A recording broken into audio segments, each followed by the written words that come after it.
Bonjour, je vous présente aujourd'hui l'analyse technique du CFD à risque limité sur le DAX 30. On va commencer par les précautions d'usage. Il ne s'agit que d'une analyse technique qui ne tient pas compte des fondamentaux.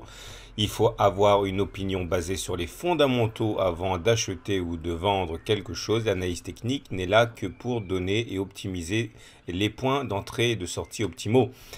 On commence donc comme prévu par les unités hebdomadaires, c'est-à-dire que chaque chandelier que vous voyez ici correspond à une semaine de cotation avec les plus bas et les plus hauts de la semaine. On voit que la tendance est indubitablement toujours haussière sur le DAX.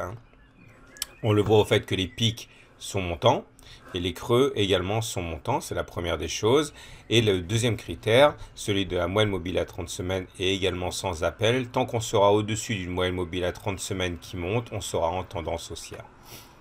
L'Ishimoku nous permet de repérer les prochains supports importants.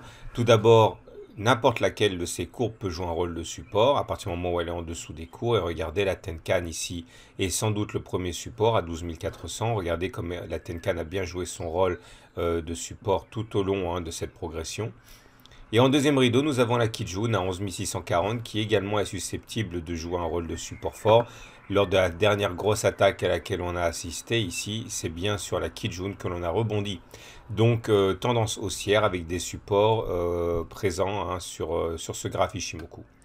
Graphiquement, on est toujours dans cette espèce de canal ascendant à très forte pente, dont on ne sait pas si on pourra très longtemps tenir la pente. La résistance horizontale à laquelle on pense tout de suite est celle des 12 800 ici. Et on a également un support ici qui est repéré graphiquement par les 11 850, 11 950, cette zone-là qui pourrait venir au secours du DAX 30 au cas où le canal serait déjà cassé.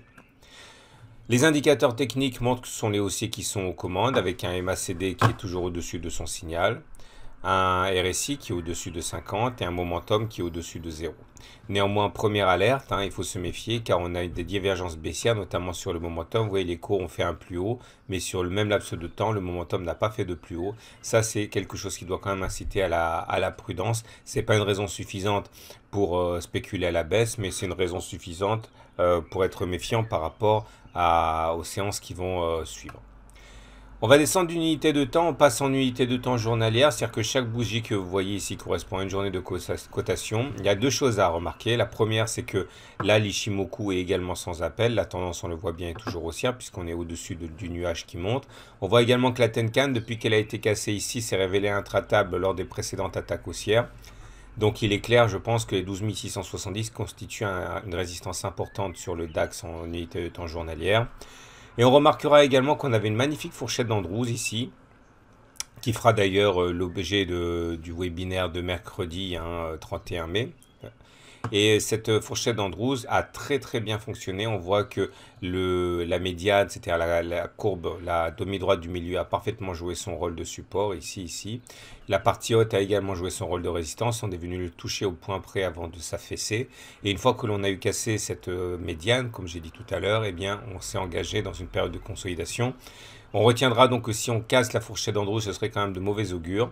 La fourchette d'Andrews est aux alentours de 12 550 à peu près, du moins ce sera le cas lundi.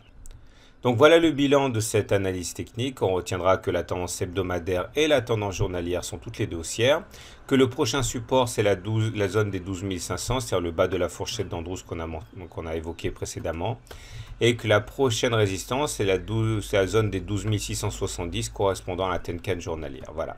Je vous dis à très bientôt pour une autre analyse technique.